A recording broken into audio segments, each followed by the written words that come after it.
Welcome to Grandma's Room, episode 56. We took a little hiatus, but we're back. We're back. We're back. Back, blacked, and back in action.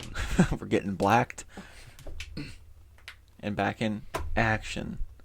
Today, Ben's talking about Rosemary Kennedy, and I am finally finishing the Liberator book. This is part 5. It's a very good book, but I'm ready to be done. I want to do some weird shit again. Yeah. But yeah, very good book. So do you want to go first? You want me to go first? You go first. Let's get this puppy out of the way. Yeah, finish that one up. Okay, so this is part 5, the final part of The Liberator by Alex Kershaw. And if you didn't listen to previous episodes and you're interested in this story, it's about Felix Sparks. He goes from Italy to Germany through World War II, and you should listen to the previous episodes to understand what's happening. So when we left off, Sparks was on his way to Dachau. Remember the concentration camp? Half his guys went there, half his guys went to Hitler's mountain residence. So the mountain residence was called Berghof. And as they got closer to Dachau, they expected more SS resistance at the actual camp. But as they got closer, the first thing they found was a train filled with corpses. And I guess that, because this is near the end. I mean, this is pretty much the end. I think Hitler killed himself already. And I think the SS gave up on getting them off the train car, so they just left them there, and they were mostly all dead. And the men were, frozen in disgust when they saw, because obviously there's just people, emaciated and everything, and, there was prisoners killed in super cruel ways that they found, outside the camp and inside the camp and everything. One somehow apparently had the strength to crawl out of the boxcar, but it was said that a German crushed his skull with the butt of his rifle. Jesus. And they found that they just found the craziest shit. And after they got there, a lot of the soldiers didn't really see soldiers crying a ton, but they saw people just their minds just broke. They were crying, and some were throwing up, and some were just standing there in disbelief, not being able to say anything. And then one of the soldiers, they're we need to go, but we need to finish our, we need to get into the camp. And he said, take no prisoners, let's kill every one of these bastards, don't take any SS alive. Which that kind of turned into a controversy later. I'll get into what the controversy was. But when they got closer to the camp, Sparks' men seemed to have snapped, and they were on the hunt for Nazis, and it took a while for Sparks to rein them back in, because they were just going nuts. They wanted to kill everyone, every Nazi they saw. So, another commander of the first company found a couple of SS with their hands on their heads, and him and another soldier shot and killed them, they were surrendering. And in the same Dachau complex, there were in the same complex that people were just being systematically killed, there was nice houses with neatly manicured lawns and everything, where SS officers and their family were living in the camp. Which is, it's strange because they had kids and everything living there, with their fathers who were SS, officers and everything. And it was all surreal. I can't even imagine, seeing that, and you go farther in and there's, nice houses and everything inside. That seems like some Fallout kind of shit. It's strange. It just seems bizarre. So, Sparks was, making his rounds, making sure everything's in check, because they also had orders to not let anybody in or out.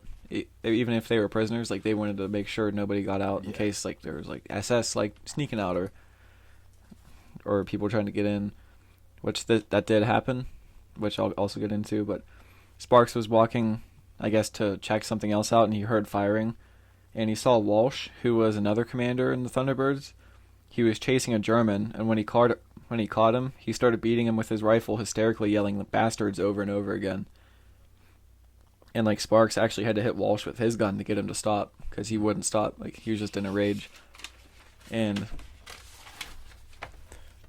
then he took command of Walsh's company, because Walsh was not all there right then, because which he ended up being fine again, and he actually got control of his company again.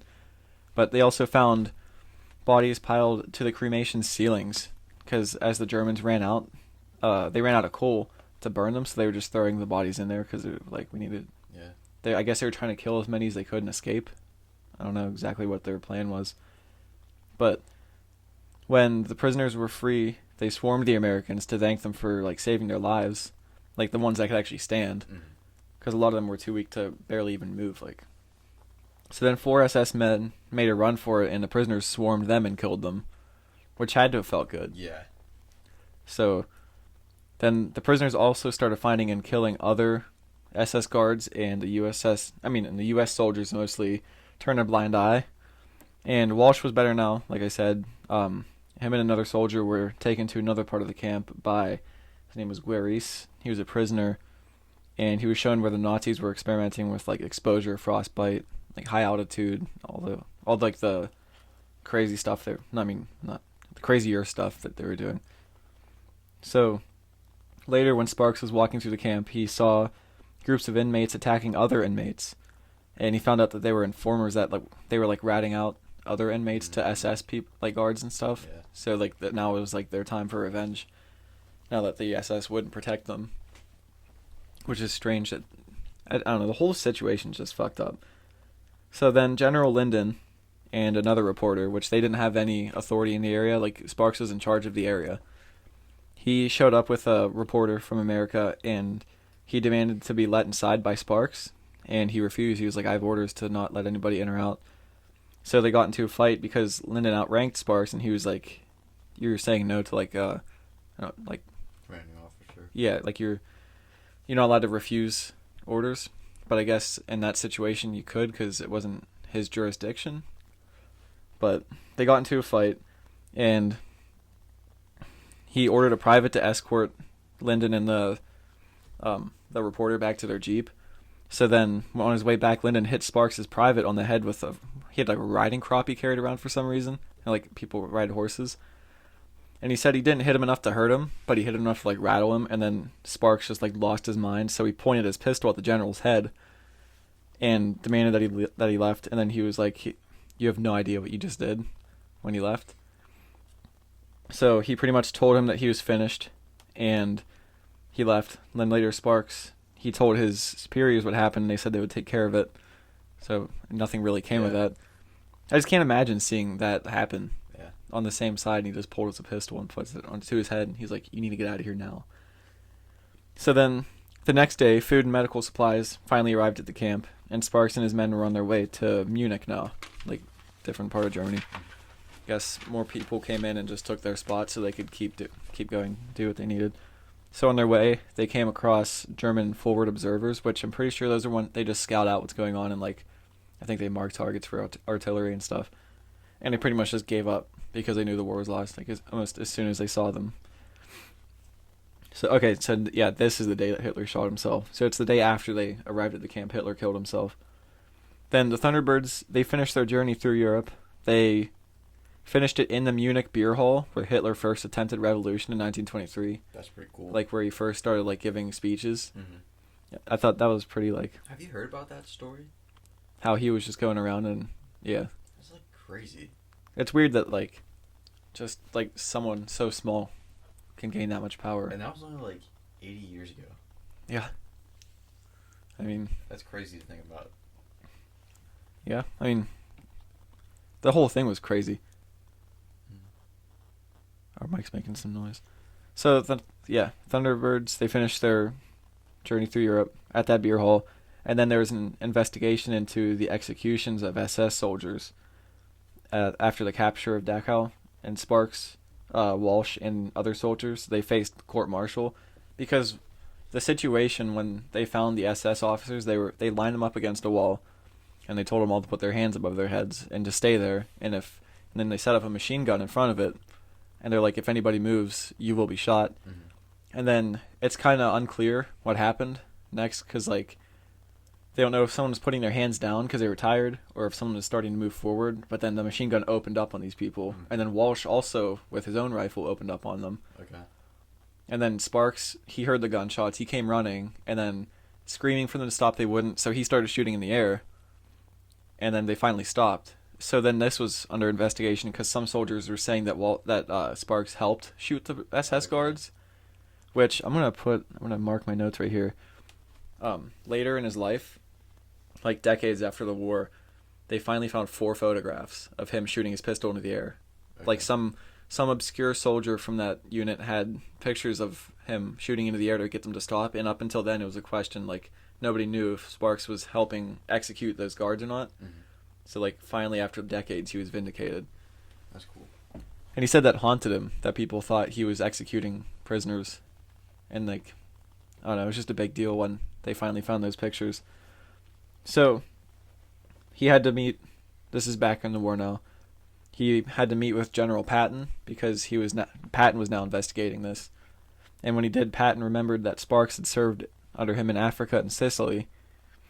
And, which I don't remember him saying anything about serving in Africa. He may have just meant that campaign. Like, I don't know if they joined the campaign once they got to Italy or what, but then he told Sparks, he said, "There is no point in an explanation. I have already had these charges investigated and they're a bunch of crap. I'm going to tear up these goddamn papers on you and your men.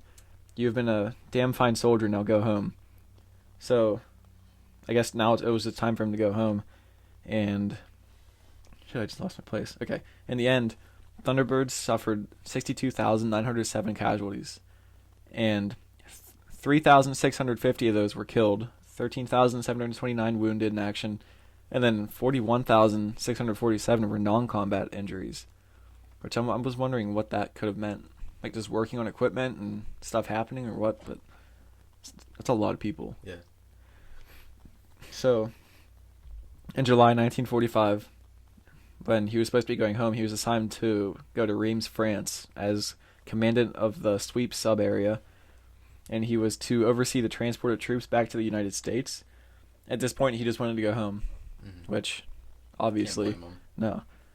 But he knew it would likely be, like, at least another year before all the troops got home, and he had to stay there to see it. So, I think he went to one of his, like, what's it called? I can't fucking think of the name.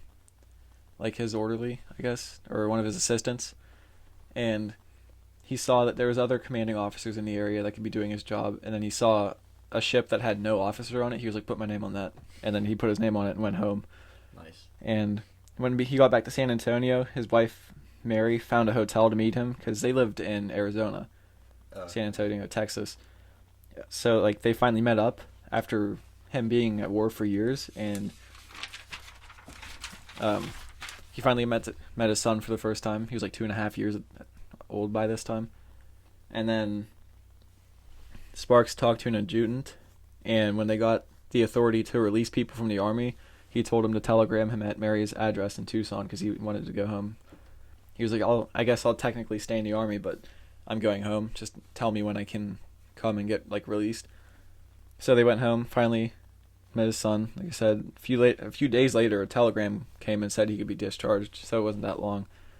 And so Sparks made it through 8 campaigns, earned 2 silver stars, 2 purple hearts, the Croix de Jar, which is a French medal for people who, like, distinguish themselves with acts of heroism, so, and other honors. So he got not only American medals, but he got a French one too. That's cool. And yeah, he went on to after the war, he became a lawyer, and he had, like, a big family and everything. He moved to Colorado, and I think there's one thing, like, his son got shot because, not his son, his grandson got killed because he was in a car with somebody else, and at this point there was no age for pistols. Like, you could just have a pistol as a kid. So apparently there was crime between kids going on all the time, and his grandson got killed in the car because someone was trying to kill someone else in the car, and it hit him in the head and killed him. So then he went on to become, like, the driving force behind, raising the age. Yeah, it went up since then, but he pretty much got the law passed and beat the NRA, which is really hard at getting the age raised to 18 to own a pistol. So yeah. It's 21 now, isn't it? So it's 21 now, isn't it? Yeah, I don't know if it's national. I know it's at least here it's 21. I'm guessing it's national. Yeah. But yeah, he lived a full life. Yeah, that's pretty cool. Mm-hmm. I think his dying words were, like, make sure our family lived, like, the lives they wanted, or something like that. It was like, let me find it quick. I want to find a picture of him shooting in the air. That was pretty cool. Let's see his last words. He seemed like a really good person. Mm-hmm. Like, when, yeah. Let Let me see. Yeah, I can't really find it. I don't want to just have dead air right now when I'm searching through it. Yeah. I don't know. But yeah, seems cool. I actually didn't look for those pictures. I should have. Yeah, I'm googling them now. Felix Sparks, Dachau. How do you spell that? Dachau? Here it is. It's Felix Sparks, Dachau. Here it is. You found him shooting in the air? Yep. He's waving his hand too. There. Oh yeah. Okay. Oh, I did see that picture. I didn't realize that's that, like when that happened. And then I just found a picture of the wall of SS soldiers and everybody. They have the machine gun, the dude crouching behind it. I don't know which one of those is Walsh. I'm guessing the guy beside the machine gun. I don't know. I like what these. What happened to Walsh and them? I think they all got off. I think they all. Yeah, they all got off. They didn't face any charges or anything. Just a few people who totally got off. God. Yeah, but I like these stories where you can actually find pictures of like you can read the story and then you can like research pictures and then you can actually see what it looked like when they were there. Yeah. That's pretty cool. So yeah, The Liberator. I suggest you pick it up because I left a shit ton out if anybody wants to read it. So yeah, that's my 5-parter. We're gonna go back into some weird shit next week, hopefully. So Benjamin, read me your story. I will. So, I decided to research Rosemary Kennedy, which, for those of you who don't know, that is like sister to Robert and Ted and John F. Kennedy. You know, pretty prominent people. And, Bobbert. Bobbert Kennedy. Yeah. Pretty prominent people in like the 20th century, you know. How so? JFK was president. Robert was attorney general and he was going to run for president, but he was shot. Ted was going to run for president, and then he crashed a car, and this lady was with him, and he let her drown, and he ran away. Wow. Yeah. Seems pretty shitty. That's a pretty shitty move. Yeah. Yeah. But let's get into it. So, Rosemary Kennedy, she was born on Friday the 13th of September in 1918, and was born to Joseph and Rose Kennedy. And so this is 1918, right? And so this is like the Spanish flu is in full swing, and this meant that doctors were pretty limited because they're like looking after like actual sick people. And a family nurse told Rose to close her legs to keep Rosemary from coming out completely because her head was already out. Rosemary's head was already out, and I guess like that's not good. Like you should wait. And so she stayed like this for 2 hours. So just think about this. Rosemary's head's getting crushed between two legs for 2 hours straight. Why? Why not just give birth? I don't know. Isn't the head supposed to come out first? I don't know. I'm pretty sure it is. I don't know. Well, anyway, so her legs are closed for 2 hours straight, and so many people think that this like very badly affect Rosemary because like obviously you're getting your head crushed, and being in limbo for 2 hours. People think a lack of oxygen was like definitely a key part in there, which could like fuck up your brain, especially for being like minutes old, or I guess 2 hours old, and so this in turn made her struggle with school as well as dealing with her emotions, and she was kept hidden from the public eye, like to not tarnish the reputation of the family, because she like sucked at school, like she couldn't read. She just wasn't as advanced as she should have been. Yeah, she was like slow. She was slow. That's a good way to put it. And in 1938, FDR made Joe Kennedy. He was a bigwig even back then too. Mm-hmm. So he made Joe Kennedy an ambassador to England, and Rosemary, as well as Kathleen Kennedy, went with their dad to England. And for the brief time she was there, she was treated like royalty, and she even got to meet King George VI and Queen Elizabeth. So that's a pretty big deal. Mm-hmm. And she was like, everyone loved her. She was the talk of the town. and newspapers like constantly wrote of like how beautiful she was, and like honestly, I was expecting her to like look like like a simpleton, but like she's like I'm not saying she's hot, but like here I can look it up on this. I got it. That's her on the right. So obviously She just looks like any normal person. yeah, she wasn't ugly, and so after the outbreak of World War II, her family came back to the States, all except for Rosemary. She stayed over at a school. It was called the Belmont House, and it was like outside of London, like out in like the fields, because they were getting lit up. That's where they would send all their kids out to the country. Mm-hmm. And they helped her enhance her learning abilities, since she couldn't read or write. Like even as an adult, that she was 19 when she went. That picture I showed you, she was 19 then, and she couldn't read or write then. And I didn't know about this. Not long after the war started, Joe Kennedy became a known Nazi sympathizer, which is like... Really? Mm-hmm. And he even went as far to say that, quote, democracy was finished. It doesn't look finished. Yeah. And he kept saying, like, England's going to lose the war, Germany's going to win. Why? Just because he wanted them to, or... I don't know. That's strange. He was in U.S. politics. Yeah. Yeah. Was this before we got pulled into the war? Yes.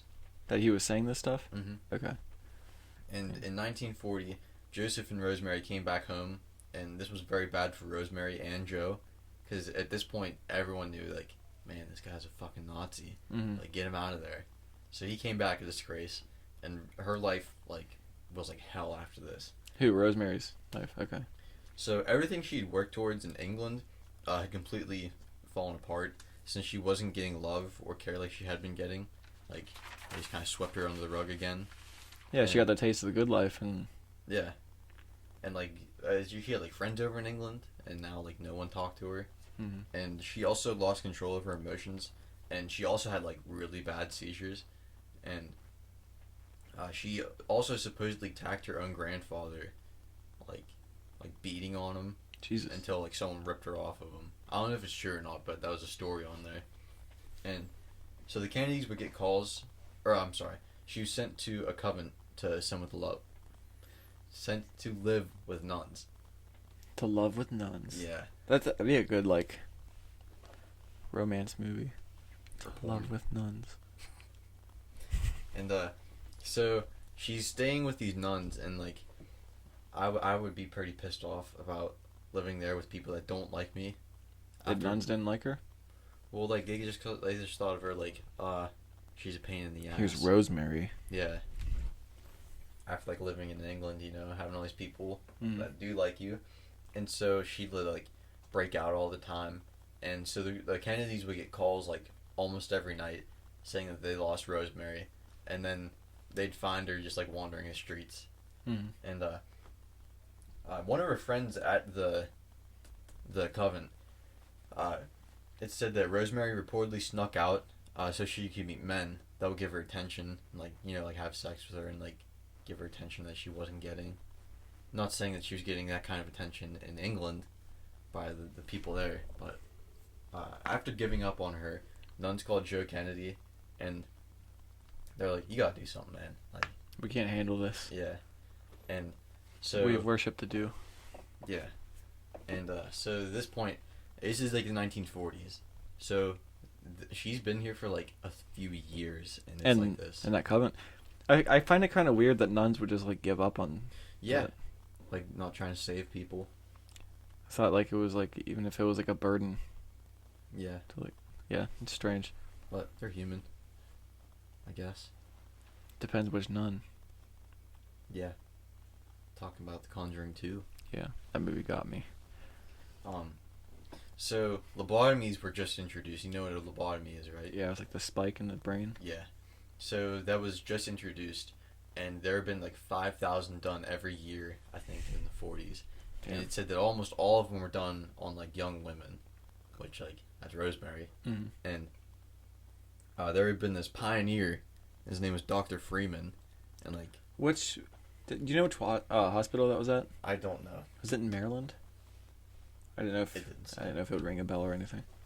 But This was really fucked. Like I know like medicine like even back in like the 50s and like the 60s was messed up. Yeah, but lobotomies were like barbaric.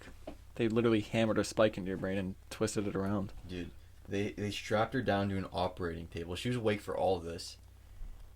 Drilled a hole, 2 holes I think in the side of her head. Oh, they drilled holes? Yeah, drilled holes in the side of your head, and then he just went in with a knife and just started cutting off her frontal lobes.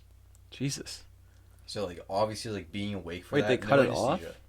They like took it out. Yeah, I think so. God. Yeah, and so she was awake for this all the time. So like she was like freaking out. Like, Yeah. who wouldn't? As be? you would. Yeah, and she eventually went unconscious, and she woke up unable to walk or speak. And for the rest of her life, she could only speak. She couldn't speak more than a few words. Like even after like years of like therapy. Mm. And doctors said that she wasn't allowed visitors as to not disturb her, but a lot of people think that Joe Kennedy like said no one is allowed to see this because we're in politics, Oh, yeah. you know. And so eventually she was given, it didn't say when, but it had to be between the 40s and the 60s. She was given a cottage at St. Coletta's where she was taken care of by nuns. And it was only until the 60s did any of her family or siblings come and visit her, because Joseph Kennedy had a stroke that left him in the same condition as she was. So now I was like, okay, we got one vegetable. Bring in the second. Jesus. Dude, those lobotomies were brutal. Like, what if they would just, like, give you no emotion? Like, I heard, like, some people would just turn into zombies after that. Like, they would just, like, roam the mental hospital hallways and just, like, not have any emotion. I don't know. The one that I heard of, they put a spike between the bone and your eye, and they, like, pretty much hammered it up in and, like, twisted it around. Have you heard of electroshock therapy? Yeah. One of my favorite guitar players, his name is Hank Garland. He was in a car accident in, like, 61, Mm-hmm. and I can't remember what exactly happened. Or he couldn't play. He was, like, really good at guitar playing. And then after that, obviously, like, he wasn't that good because first he had, like, a concussion or something like that. And, like, he broke, like, his arm or something like that. And he couldn't play. So he was getting upset. And then he, like, just, like, fell apart after that. And then he went to a hospital and went through electroshock therapy a ton of times. Why? I don't know. But his brother took care of him for, like, the rest of his life after that. He said he was, like, a 2-year-old until he died. Seriously? Yeah. Damn. He's like he was like part of the A team in Nashville. Like you bring in like studio musicians. Mm. Like He was, like, one of the best. yeah, and then he was like reduced to nothing. It's sad. Yeah, I might do that story next because it's kind of similar. Hmm. But so in 2005 she died at the age of 86, a shell of her former Oh, that's self. pretty recent. Yeah, I'm trying to think. So let's say 45 is when she gets this lobotomy done. So 45, 55, It's 80 years. 65, Or no, 70. 75, 85, 95, 2005. That's 60 years of being like that. Man, my math is off.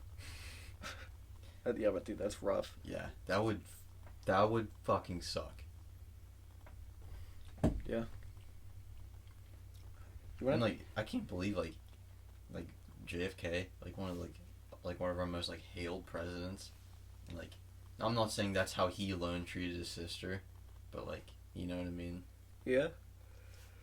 Oh. I don't know. I have an idea for a new Grandma's Room video, though. Alright. Let's try to give each other lobotomies. A DIY lobotomy. DIY Or lobotomy. a how to basic lobotomy. Oh, we have news for Grandma's Room, which you probably won't see the fruits of until winter-ish this year. We're making a digital series, not on DVD. Yeah. On YouTube. And all I'm gonna say is there's a bunch of balls and cum. Yeah. And a hunt. Let the chase begin. Let the chase begin. It's gonna be amazing. Yeah. Like I really want to. I hope this turns out The way we want as it. as good as we want it to. But like we were writing a little bit of it Last night. last night. I worked on it a little bit like last week for like an hour, and just like the directions we can take it, Ben. Yeah. It's gonna be great. The options are unlimited. I'm guessing it's gonna take us like 2 weeks to a month to film the whole thing. Yeah. but not bad. I mean, I don't know how long we want each episode to be, like, Yeah. 20-ish minutes? 10, 20 minutes? I was gonna say like 10. 10, I'm fine with 10. Dude, 20 minutes is a long time. Yeah. But it'll be worth it when we're done. Yeah. I'm really excited for it. Me too.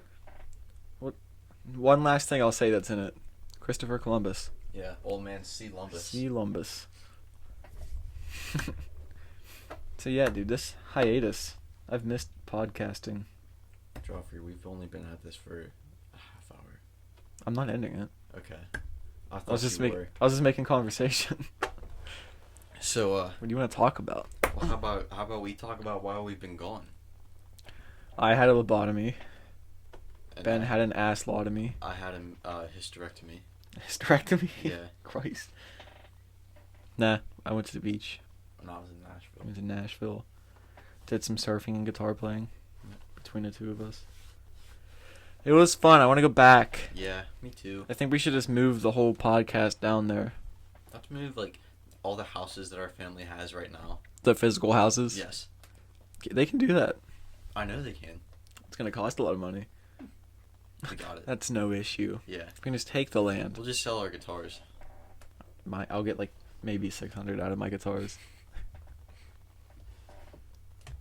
Dude, assholes live for... Oh, we also made... I mean, by the time this comes out, the promo will be up already. It's last night. It's just really dumb. Just a little fuck around video. Literally, it's like 30 seconds long. I thought it was pretty creative for the time that we spent filming it. Oh, we put like 2 minutes into filming Yeah. it. Oh, shit. My computer skipped in the recording when that happened. I dropped a dodo on it for all the audio listeners. But, for that one audio listener, I should say. But, like, even making those, like, small, stupid videos, Fun. it makes me want to film more. Me too. Because we haven't really done any videos since we started the podcast. Because I remember Grandma's Room was originally going to be a YouTube channel. Oh, really? Yeah, do you remember the video where you shoved me in the trunk? Oh, yeah. We weren't even thinking about doing a podcast then. Mm-hmm. We had talked about it, like, here and there. Yeah. But, like, it was originally going to be a YouTube channel. Just for stupid videos. Yeah. And that's why I'm so excited about doing this, like, little series. I think we just need to get, like, some, like, lapel mics so it's not just all iPhone audio. And we just need lighting, because we don't have good cameras. We have our iPhones. Yeah. But, like, I mean, they take good video. Yeah, they're good quality. So why not use them? Maybe once we get some money, or make some money out of this. Which, like, obviously that's not the whole motivation, but it would be nice too. Yeah. We can actually buy, like, a nice camera to film this and videos. I just actually licked my mic. Oh, God. Licked my mic. Can I have it? No. I'll trade mics for a day. Get out of here. You don't want my mic, dude. Yeah, I do. I put mustard in it so I could smell mustard when we record. Okay. Whenever we were down in Nashville, I went with my pap and my dad and my pap's girlfriend, and he had a cramp from, like, driving, like, for holding the steering wheel. You so eat long. a mustard packet? Yeah, dude, he must have grabbed like half a dozen packets of mustard, and I saw him. I didn't know what he's doing. I saw him put it in his mouth and just go like this and like empty it. Like, what the fuck is that? I've seen hockey players do that. Like when they're on the bench, they just eat like a packet of mustard. I don't think I could do it. You don't like mustard at all? I fucking hate mustard. I like think it on, like, it's disgusting. sandwiches and hot dogs and stuff. I like honey mustard. Can't do it. Whatever, dude. Why don't you write a book about it? Maybe I will. I'm trying to find some cool news. I'll call it the Gibbelator. The Gibbelator? Yeah, like Gibby. Gibby. Gibby. I need some ideas for what to research. I thought about maybe doing some alien stuff. Because it's been a while since we've done shit about that. I haven't done any UFO stuff since a couple episodes before the Liberator. Yeah. I think I just did like history stuff. Let me see what we did. So we did Liberator. You did like the Molly Maguire's VJ Day riots, USS Tang, Toyobachu, Liberator, Operation Paperclip. I did before that. The Russian illegals, Cannibal Island. Holy shit, dude! We haven't done paranormal stuff since like 10 episodes ago. Well, yeah, but can you blame us? What do you mean? It's just There's so many bullshit stories. Yeah, there's bullshit stories, but it's still fun. I love hearing like the crazy UFO stories They're that you know are funny. fake. Like, some of them are funny. Mm-hmm. Like that whole book I bought. What was that book? Let me find it. It's on Kindle. We haven't done any ghost stories for a while either. Now that I think about it. You want to know the real reason I don't do ghost stories? Because I freak myself out, dude. Because like it's like watching horror movies for me. Like I watched The Conjuring 2 Yeah. a couple weeks ago. It freaked me out. Like I was walking to the basement, going like, shit, like something behind me. Do you do the thing? Well, I guess you have stairs. Do you do like if you let out Myra late at night and like maybe you have to turn off the light downstairs? Do you freak out and run up the stairs because you think something's gonna come up behind you? I turn the light off once I'm upstairs. Okay. Well, still. I used to do that as a kid though. Okay. You used to feel like something's right behind you. Yep. You're just like, no. Yeah. Running up the stairs. Dude, I'll go like 2 or 3 stairs at a time. I'll raise you 4. 4? That's a lot of stair action. Okay, I was trying to find that crazy alien book I bought on Kindle. Screwed by Aliens: True Sexual Encounters with ETs. I mean, I'm just gonna scroll to a random page. I want to see what comes up. Bitten by the aliens. See the next page. The Love Bite. You Alien. Go to page 69. What? You should go to page 69. That's right. There's like 4,000 pages in this. Holy shit. I think it's because it's on Kindle. I don't think there's that many in the actual book. Page 60. Oh, they're not even pages. They're locations. Okay, 69. Oh shit, I went way past it. Oh, there's no 69. What? It goes 66 to 71. Or you can dislike that little bugger immensely and try to shove him away if he, quote, comes a-calling in the middle of the night. Your reaction even has a name. Oh, yes, it does. If you crave alien sex, you definitely are an exophiliac. Maybe I should dive back into this book for an episode. I remember you guys looked very uncomfortable when I did this book. You can stimulate your sex life with UFOs. Oh my god. UFO orgy. Do you know what I would love to do an episode on? Is more like Men in Black stories. Mm-hmm. Those are cool. But like I can't. I've looked for other ones. I can only find like the big mainstream ones. Yeah. So I think I need to find like a book somewhere. I've heard. What? I was gonna say I heard a story about one like back in antiquity. Where's that? Like back in the Middle Ages. Oh, okay. There's like a Men in Black type thing after these people saw lights in the sky. I forget what they didn't describe them as like UFOs back then. I forget what they said, like an angel or something in the sky, and then like this guy in a black cloak and like a brand new looking black wagon being pulled behind horses came up and like was like uncannily quiet and everything when it was coming up. I think I heard that on Mysterious Universe like years ago. Dude, how fucking wild would it be? Like, even if you're like a cowboy, like back in like the 1800s, and someone just rolls up in a big black Cadillac, like... They'd be a little nuts. Yeah, can you imagine seeing that? Like, you must have thought he was a fucking wizard if you saw that. Yeah, dude, like... Or Salem? Oh burn, my god. Burn the witch. Go back to Salem and drive up. What if they're seeing like UFOs and they're just like, what the fuck? Witch. Oh, the stories about those Cadillacs, it's weird because like they always look, they're an older model, but they look showroom new. Yeah. That's the weird part. That's why people are like, there's no way that's real. And there's been stories of like people see them coming up their driveway, but they'll make no noise, like they're on gravel. It'll just be silent coming up the driveway. That itself would probably freak me out. I don't even know if I'd pay attention to that. I'd be freaked out. I take that back. I'd be freaked out if I'm sitting in my living room and I can hear like if someone's like coming up my driveway. Yeah, like same with but, ours. But I'd be freaked out if I just heard a knock on my door, and then saw a car in the driveway and then I didn't hear it. What if you were like outside, and you see this car pulling up and it's making no noise, no car noise, no gravel noise? Yeah. Well, I don't think I'd be just freaked out because you put an electric engine in it. What about the gravel though? You can always hear the gravel like loud and it's just silent. You're like, what the fuck? But I don't even know if I'd pay attention to that if I'm that dumb, or I wouldn't even realize that there's no noise. I don't know. We've talked about the Oz effect, right? And the paranormal stories, like if you're in the woods, like the Oz effect is like you start to feel weird and then you realize there's no noise around you. All you can hear is like you breathing. I've heard that before. I didn't know that's what it was called. I'm pretty sure that's what it's called. That'd be terrifying, dude. Mm-hmm. Like missing 411 stories. the few people that like actually survived them said, I think they've said that they've experienced that, but like people that see like UFOs and stuff, they're like, yeah, it was like we heard nothing, like no birds, no leaves, no wind, no rustling, anything. That'd probably freak me out a lot. If all you heard was your breathing, that's what.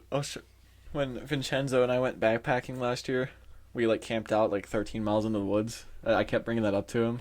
I was like, dude, what if everything gets quiet and we just don't hear anything? And that was like right around the time when the government was like, yeah, these like off-road vehicles or something. Oh, they called them. We're like, oh shit, what if we see something? And then, yeah, look at it, dude. Look at this. Oh, perfect. 2 coasters for balls. We're all over the place.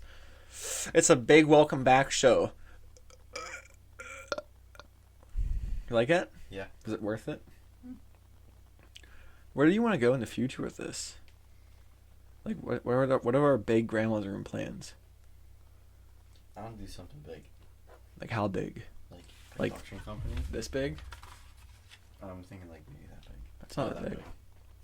Production company. Yeah, like make our own movies and shit. That'd be cool. Yeah. Get some other podcasts on the network.